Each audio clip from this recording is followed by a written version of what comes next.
Welcome to the RecoverMate Podcast, where love, sobriety, and life gets real. I'm Rick. And I'm Danielle. We're a husband and wife team sharing our personal journey through sobriety. And together, we are having all the difficult conversations that most people are too afraid to have in their relationship. We're diving deep into the hard stuff, from our own past to recovery, parenting challenges, finances, and everything in between that comes with building a life together.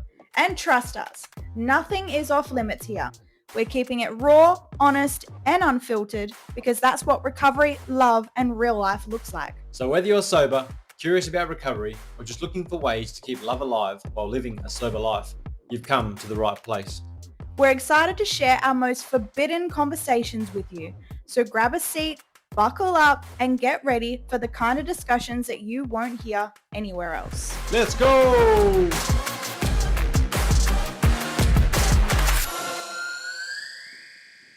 Hey guys, and welcome to another episode of the RecoverMate Podcast.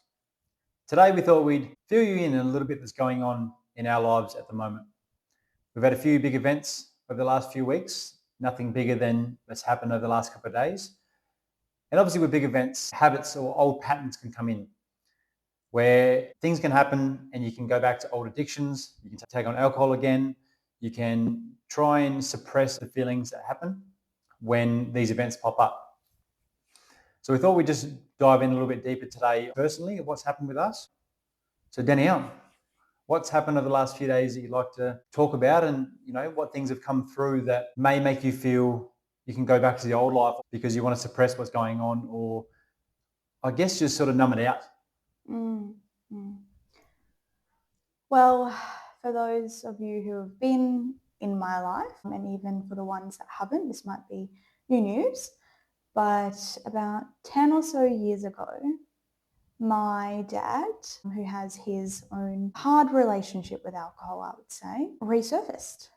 So for a bit of context, he had said he was going away on a trip, and then he became a missing person for half a decade, and then resurfaced about 5 years ago, gave me a call, pretty much said, hey, I'm alive. And then I didn't hear from him again for a couple of years, and then it's been hit and miss for the last few years.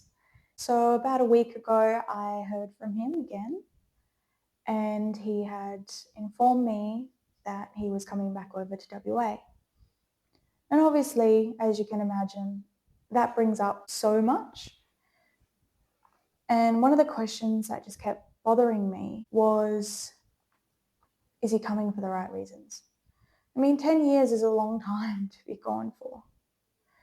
And what I've learned is everyone was experiencing pain. And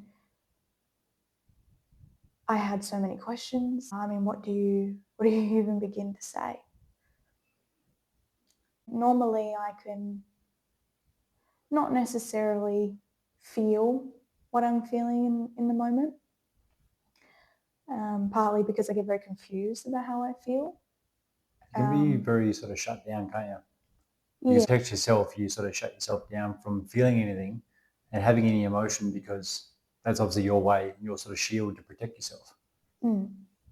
Well, yeah, exactly. It's something we both do very well. So I was very confused, and I thought, you know what, we'll see. If he does come all this way and he does get to WA, maybe I'll just deal with it when that happens, if that happens. So a part of me was, I guess, not believing that was going to happen. Lo and behold, each day he kept communication up. He was telling me where he was. He had given me a good indication of what towns and cities he was going to be in each day. And with that, I thought, okay, he is coming. But then I'd swing in roundabouts and I'd be like, oh, no, he wouldn't leave his whole life. And then I'm like, oh, well, he did leave his whole life, here, and his kids and everyone. No one heard from him. No one's spoken to him or had any type of relationship with him in a decade. And then there's the little girl in me. The little girl who wants to hug her dad, wants to see her dad, hopes that he's still the same person. Misses him, loves him, and just enjoys his company.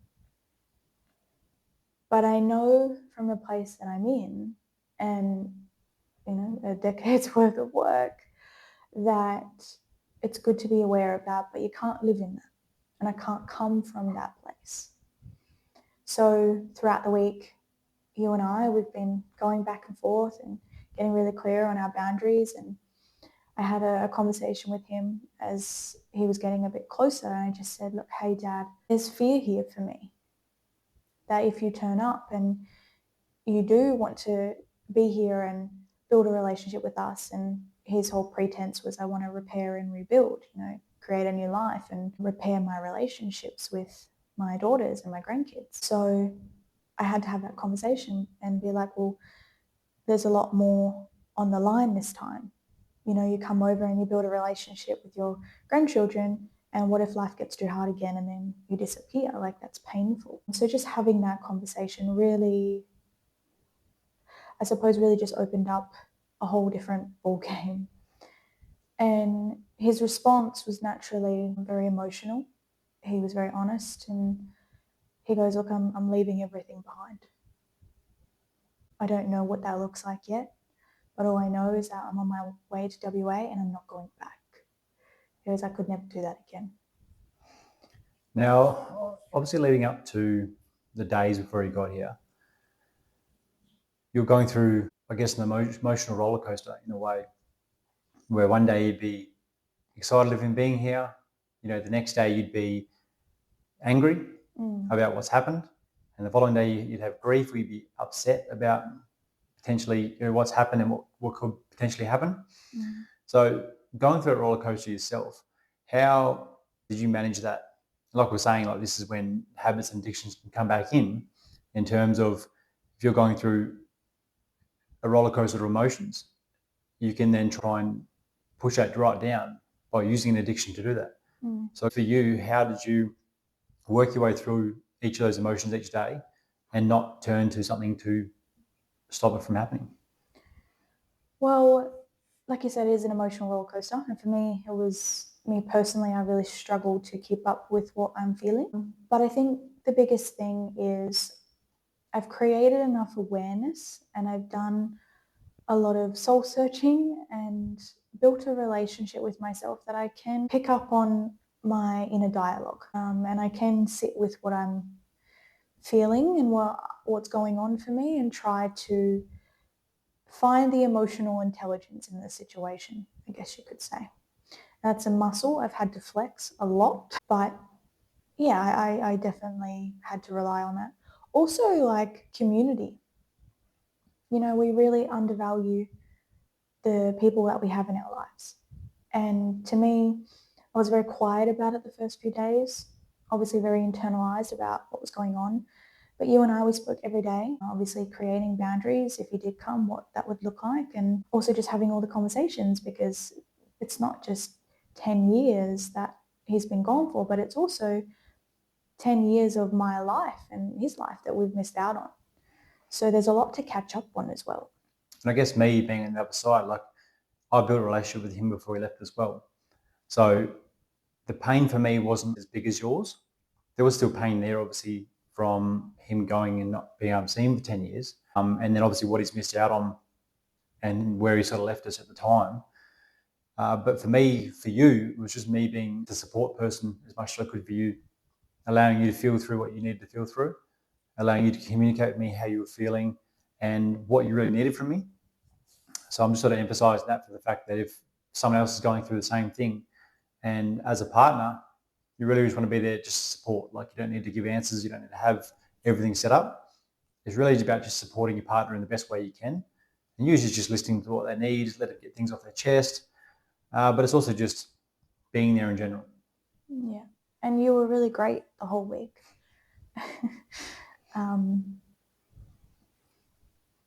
Yeah, because like I said, like I didn't know what I was feeling. One day I was going through, I was very fixated on the facts of the situation. So I was really in that space. Obviously there was other people involved as well. So there was a part of him and how he popped up I almost felt responsible for. So I obviously have siblings, a younger sister, and yeah, there was a part of me that felt like I needed to let her know that as well.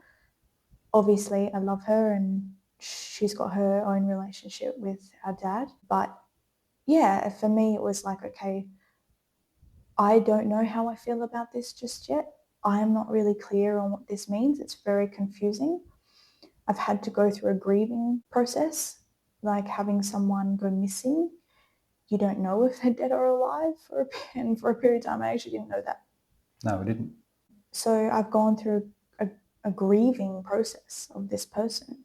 And then to have them kind of come back and show back up in your life, it's very confusing. It's like a walking ghost. So naturally, we were going back and forth. He did start to approach Perth. Again, a part of me was like, is he going to be here? Is he not going to be here? And he did have was a day delayed. I think he was having some mechanical problems along the way. And I thought, oh yeah, okay. Like, he's not coming. Come Friday, I got a text and he had arrived at the coffee shop that we had sent him the address for. And we'd framed up a conversation beforehand, just for a bit of context. A few days beforehand, I'd had that conversation. I made it very clear, I'm not rescuing you. I love you. Obviously, I'm always going to love you. That's never changed. But I don't know what's going on. I don't know what's happened. I don't know really why you're here. I don't really have any information. This was what I was fearful about with the relationship with me and the kids and then disappearing again. Like, that's the type of pain I don't ever want to experience, let alone my kids experience. So we had a little pre-conversation. I got a bit more information, but the context was, look, we'll talk when we see each other again. So we arrive at the coffee shop. We arrive a little late, actually, but I remember being nervous in the car. Like, what do I say? Am I going to be emotional? Am I going to go to a little girl? Like, I was very confused. I even made you drive there so you can try and focus on the road, not so much focusing on what's going to happen, and try and figure out a plan of how to say and what to say. I said, look, you drive, I'll be the passenger princess this time. You know, you just focus on driving and we'll get there and we'll work it out when we get there. So hand in hand, we walked into the restaurant and we waited there for a little bit. And then you had said, look, I think he's here. And he walked up to us. Naturally, we hugged each other. He shook your hand, said hello. And it was just a bit of awkwardness, as you can imagine. Like, what do you say? How do you say it? It was a bit of small talk about the weather, asked him about the trip. And we just went back and forth. Eventually, you had started to ask him some questions, particularly about your feeling and your place about this. More cementing the fact that we can't do this if you plan or if you have any reason to not be here for the right reasons. And I think that was our biggest thing. We were going into the conversation and the catch up to really just see if he's here to really build and repair. Because that sounds great in the grand scheme of things, right? Like, they're great words to say to someone if you're coming back for that. But I guess our fear was, it's all well and good for you to come back and do that if that's what you're truly going to do. But if there's some part of you that may think to leave again, let's just stop it here. I'm not putting my kids at risk. I'm not putting your heart at risk again to have you just leave again. So if you're here to repair and rebuild and try and build a relationship with us and other people around you in Perth or in WA, then we'll listen to you. We'll talk it out and we'll figure out where we're going from here. But if your plan is to potentially leave again, or if it's going to get hard again and you're going to leave, then let's just stop the conversation now. Yeah, and we were both in this place of just trying to figure out what was going on. So, he filled us in what's been happening in the last 10 years. And, we gave him a little insight of what we've been going through, and naturally it come to the conclusion where he'd gone out to the toilet or have a smoke or something, and we were at the table by ourselves, and I'm just like, I want your insight. Like, maybe I have a blind spot. Here's my dad. Maybe I'm not seeing things the way I was. Now, I was beating myself up about the fact I wasn't emotional. So I didn't cry when I seen him. I didn't really, I'm very much how I am right now. Just very going through it still. not clear on what's happening. Was protect yourself, right? Like you're suppressing that emotion to protect yourself from anything that could or couldn't happen. Yeah. But I was happy to see him. I generally felt happy to see him. Obviously, it's been 10 years, so he's aged a bit and, just the normal everyday thing. So grey beard. Yes.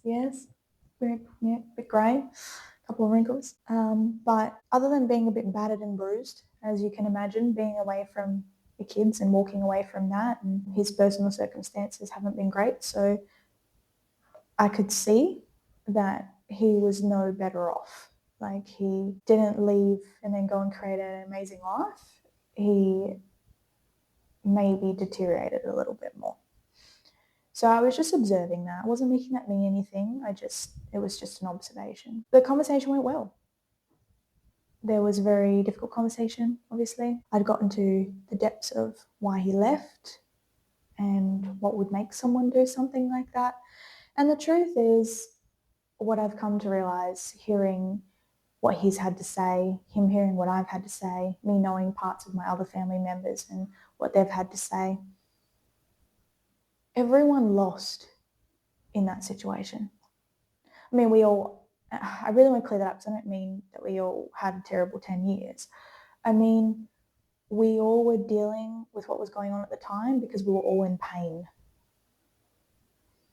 And we all were just dealing with it in the only ways we knew how to deal with pain. Now, none of that makes it okay. I know we spoke about that now in one of our previous episodes. It's not about making bad behaviour or things that are painful okay. It's never about that. But for me, I was able to see that how all of our parts and all the ways we deal with things, and like it all just fell apart. There was no chance. It was about creating that understanding, right? Not understanding is I understand you and you've done the right thing, but understanding why you've done what you've done and then seeing it through, I guess, their eyes. Because like you say, everyone lost in this situation because, your dad went away and missed 10 years of our lives, his other daughter's lives, his grandkids' lives. And then you also guys have lost a part of you as well, being your father. So it's just the understanding of he was dealing with pain, how he gets away from pain is running. You're getting away from pain is different. Sisters is different. Everyone around's got their own ways of dealing with pain.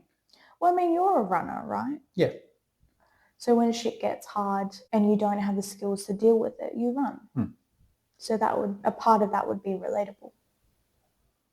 Yeah, I've talked about it before where I've gone through different jobs and stuff before, and it did get to a point, like if it gets to a point where it's too hard, I can't mend a relationship or I can't fix what's going on or I don't feel right, I'm out. I'm not going to try and fight for it. I'm not going to try and make it all right and hang around. I'm out of here. And you're a fighter. Yeah. I've found out many times. I try to run away, but I can't. You chase me down. Find a corner. We've got to resolve this, got to nut it out. And I think that's what's been surprising about me this time. Like, I haven't felt that. So I know there's been a lot of growth there for me, but I haven't felt the need to do that. It's very much him coming back to WA and wanting to build his life. And I generally believe he's here for the right reasons. No part of me feels like he isn't. I know from the conversations we've had, it's not easy what he's just done. In fact, it's something I could never do. Now I'm much more methodical and I have to have it planned out and I've got to know all the things. So in that, I'm like, okay, that's a big deal. But even seeing him, it's been a very surreal thing. So after we scoped him out, we had a conversation. He'd informed us of his situation.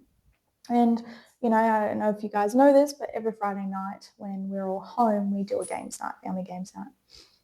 So we order pizzas and chicken wings and we usually play cards or board game or something like that.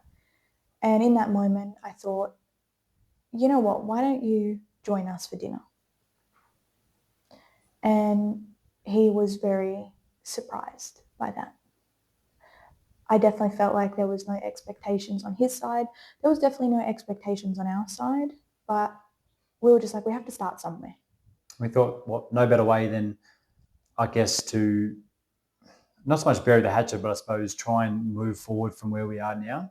And obviously to be able to meet your grandkids is have fun.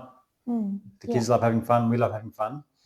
And if you're down the dumps like it seemed like he was, like you said, he was better than bruised. It's what better way is it to have fun with the family and play some card games, play some board games, and just have a good laugh. And that's kind of what our games nights are about. Yeah, and like that wasn't an easy decision in the moment. It was something we talked about when he stepped away was, does he meet our kids? And none of this thing we had figured out. You think in these situations that you're going to handle it a certain way, and then you actually get in the situation, an impossible situation, because not everyone who goes missing for 10 years and pops back up, it's not a regular thing. It's not something that happens every day. And you think that this is the right thing to do and this is what I should do, but you get into that situation and you realize that it's not what that is. So I was trying just to not have any expectations. I was just trying not to have anything figured out. It felt like an already impossible situation. I suppose it's something we discussed earlier as well, because a lot of friends and family are sort of given some advice, and maybe you should do this, maybe you should do that, maybe you should go in with a full plan of how you're going to almost attack and figure out what's going on. But we really sat down and talked about it, and we just said, look, whatever happens is what happens. However you feel in the moment is how you're supposed to feel. You don't have to go in with a set plan. If you go in and see him and you're excited, when you give him a hug, excellent. If you're going to go in and punch him in the face because you hate him, excellent. Whatever happens is what happens. So literally just allow yourself to come naturally to the time when you meet him again, and then we'll just go from there. Yeah, and that's exactly what we did. We just went in with our eyes wide open, our hearts open, and we thought we'll just hear him out and then we'll just take it from there. Is there anger there? Absolutely. Is there grief there? Yep.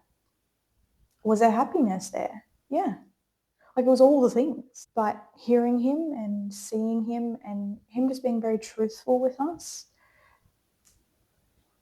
it's hard to explain, but it was like, okay, why don't you just come and have some dinner with us and we'll just see how that goes. We'll see how the kids feel about that. And obviously we'd spoken to the kids earlier in the week. I sat down with them and I let them know as much as you can to attend an 8-year-old. And, they were very interested by it. They didn't feel a certain way about anything. Our daughter understood that would be quite a hard thing to do. And, she was very surprised by that. Like, I couldn't imagine my daddy disappearing for 10 years, so, but we just kept the communication very open. Obviously, there's boundaries. Us being on the same page and being okay with whatever happens is the biggest thing. So us just staying together no matter what. And if we're not okay with something, it's definitely saying that. But it's been good. It was very emotional, obviously, for him to first of all see his granddaughter again, but also to meet his grandson. And I could feel that. And so could the kids. And surprisingly, my dad knows how to play Fortnite, which just blew all of our minds. So he's been playing with guys around the PlayStation, and that's as far as it's gotten for right now, and that's where it's gotten to. But yeah, I mean, in all of that, how I would normally deal with impossible situations, and I remember when he first left, I was drinking more than ever, and emotional eating, and doing everything I can to avoid feeling any type of pain. I was seeking outside validation. I was just in so much pain. You were broken. Yeah. That's how you felt. Yeah. That's how I felt. I know I wasn't, but in that moment, there's a part of you that feels broken. So for me, it was just okay, I have to be okay with whatever happens. And yeah, I mean, nothing's been figured out. No one really knows what's going on. He's here in WA and he's been actively and very proactively trying to sort his life out, which has been really great for him. Us making it very clear we're not in it to rescue you. We can't jump in and and do that, and we're not. You owe it to yourself to do what you need to do, and we're not going to rip you off of that experience. But we're also not going to leave you in the lurch, right? Yeah, but just have those communication lines open, and that's like right now the best that we can do. And it's been okay. Like your mum's been here in Perth as well at the moment, and that's been nice. Like, it's just, that's just been nice. What someone was going to say before was that obviously with all the unknowns of him coming to Perth, we decided to choose a neutral location to meet at because of the fact that we want to sort of feel him out first before meeting the kids and coming to our new house. So it was really it was good for mum to be here because mum was able to then pick the kids up and deal with that side of things and let us have our time with your dad to just sort of figure out where he's at, what his plans are, and sort of where he's going from here. So she's been a big help on that front. Yeah, absolutely. But I mean, it's more the point of if something like this happens to anybody else, it's about creating that neutral ground, like meeting in a neutral spot, public if you want it to be, if you're unsure if the situation is going to happen, but just have the neutral ground and not have them turn up to the house, know where you are, that kind of stuff. Just like, all right, let's start here and then sort of move on from there. If all goes well, go back to your place, meet the kids, that kind of thing. If all doesn't go well, then you can go your separate ways and no harm, no foul. So, yeah, your mum was great. Mum's been really awesome. And I guess that's the power of community. It's the power of building those good relationships and having great people around you to support you in those impossible situations. And to just be consistent, because it's hard, because sometimes it can feel like your whole world rocks. But we forget that we get to choose that. We get to choose if our whole world rocks. And for us, like, we're doing the same things we were doing before he arrived. Podcasting? Podcasting. But, we've got our 44 challenge starting as well. So, we've been still doing everything we need to do. And him being here changes nothing for us. Like, our life is still exactly the same. We still do what we need to do. We still handle things. And he was also mentioned that as well. Because him being here doesn't change what we do. It's just he's now back. Yeah, and it's just figuring out what that looks like. But it was a good understanding by him. It was good awareness from him that he's not coming here to try and change things. Like for everybody else, he's just here to change himself. Yeah. No, he has been good like that, and respecting boundaries, and it's been delicate. Obviously, when you're dealing with impossible situations and there's other people involved, like, it's having to be very clear, oh, look, we're not talking about that. I don't want to get into that with you. It's that sort of language, and just really focusing on what it means for me, what it means for us, and what it means for the kids as well. So it's taking it day by day. Like I said, in an impossible situation, you think that you're going to handle it a certain way and you don't. But one thing I will say is that in that week, had drinking alcohol crossed my mind? Yeah, it did. It's definitely been a form of coping mechanism for me. I don't have a good relationship with alcohol, which is one of the reasons why I chose to give it up in the end for me. And especially around your dad, right? Yes. Any pain around your dad, that was a big thing you used to cope.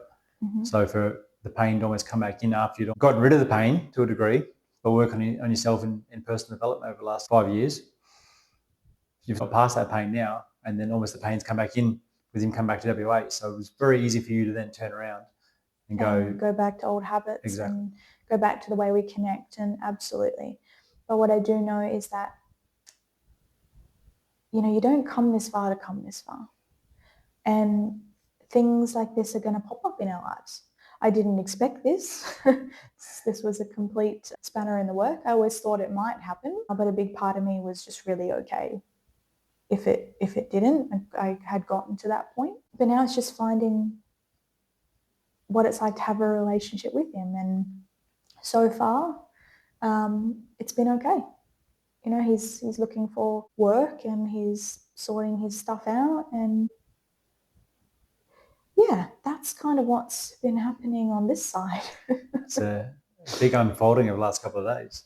I'm so proud of you and I, though, that we've been able to stick together through this. And like I said, this happened right smack bang before we're starting our 44 Strong program. So we haven't let that stop us from getting that done and showing up and all of that. And I'm actually excited about this challenge coming up because it's a good time for it to come up, to clear whatever I'm feeling and for you to break through what you need to break through as well. And I do feel like, of course, there's going to be challenges. Of course, it's going to be more difficult conversations. I don't have any expectations. I don't know where it's going to go. I'm okay if it does go somewhere, and I'm okay if it fizzles out and it doesn't. But yeah, it's just a day-by-day thing. I'm proud that I didn't use alcohol, that I didn't listen to that inner dialogue and my ego and all the things that it convinces me from time to time, and found the strength in myself, but also in you and the people around me, to remind me that it's okay to feel how I'm feeling, but I can't let that rock the life that I've created with you and with the kids. And that's been the most powerful thing. Beautiful. Yeah, it's beautiful. I was talking about you. That's okay. Oh. Yeah, well, that's exactly, what's going on with us at the moment. Yeah. It's a big unexpected bomb, I guess you could say.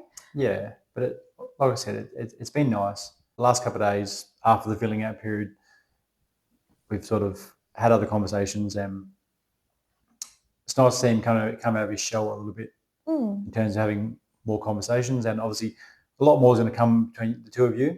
Yeah. And me as well, in terms of exactly what's going on. We need some real conversations. We really need to know where he's at, what he's feeling, and what's going on next. But I mean, it's just always keeping those boundaries where they need to be. Yeah.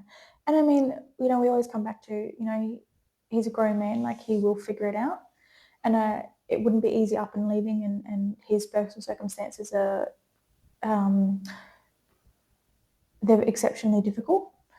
I guess that's as far as I can say. And I mean, we can't be in a place to judge, but we can talk about how we feel about the situation and what's real for us in this. And then also be very clear in, we can't save you. So yeah, I guess for us, that's where we're at. And it seems to be okay for the time being. I had a conversation with him earlier, and I said, like, how are you feeling about being back here in WA? And he was like, really, really good. And this is coming from the man that would never come back again. Yeah, swore black and blue, he would never come back to WA. And I mean, you can see it, he's very emotional, he's going through a lot at the moment, but it's also not making that our problem, as harsh as that is to say. But also there's a level of helping, and then there's a level of trying to save someone and do it all for them, and that's the line we're not crossing. But it's like, I would do this for anyone else. It's not, special treatment because it's my dad. And I remember saying to you, if any point, like, I have a blind spot or I miss it, like, I want you to say it to me. I want you to call it out. Like, I need that. I can't fall into saving. And I know at the moment where we're at, everything that I'm doing is doing it because that's just who I am, regardless of who the person is. Yeah, you're a carer. You have a big heart and you do care. Well, I think it's just really important as well that you guys know that these things are always going to happen. Maybe not someone coming back to your life after being gone for 10 years, but maybe something that's equivalent that's just as painful. Just any big event, right? Yeah. And this is where us keeping true to ourselves, which is a big part of our 44 Strong program, is allowing life to happen. And it does happen. And it just depends on what place you're in, is how you handle it and how you deal with it. And of course, having community, like that's what we're building with 44 Strong and RecoverMate, is a community as well, to feel supported if you don't have that in your life. Because when tough times do happen and we don't have anyone and we stay in silence, we can slip back into our old patterns and substances and coping mechanisms. And we know when you've done so much work, there is nothing more painful than feeling like you've also been swept back and you're going backwards. Yeah, suppressing doesn't help at all. Suppressing is the easy way out when it comes to what pain you're feeling at the time. If you suppress it, all you're doing is just putting a band-aid over a crack in the tank. Like it's only going to last so long until it all splurges back out again. That's it. Well, thanks guys for listening to another episode of the RecoverMate Podcast. I hope you enjoyed and got some good insight today, and we look forward to seeing you again next week. Bye guys.